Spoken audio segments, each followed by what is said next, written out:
Il y a un mot que je n'emploie pas suffisamment, c'est le mot circularité. On emploie le mot cycle, mais le mot circulaire est beaucoup plus parlant quelque part. Circulaire, ça veut dire que ça revient au point de départ. Un immigré, par exemple, il part quelque part, il faut qu'il revienne à son point de départ. C'est tout le problème.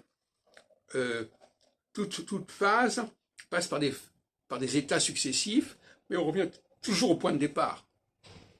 Et donc, la notion de circularité est une notion fondamentale dans une société. Il y a un aller-retour.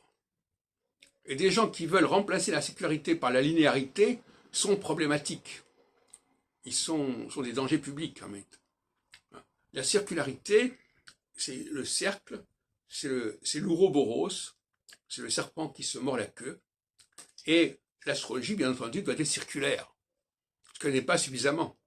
La circularité, ça veut dire revenir au point de départ.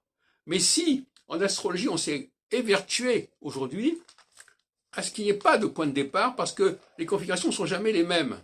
On a multiplié les facteurs, et plus on multiplie les facteurs, moins on peut avoir de circularité, puisqu'il n'y a jamais de retour au même point. C'est d'ailleurs souvent ce que les astres répondent, ils ont « Ah oui, mais on ne peut pas comparer tel événement à tel événement, parce qu'il n'y a pas le même facteur au même endroit, etc. » Voyez-vous, c'est une façon d'embrouiller la discussion, parce que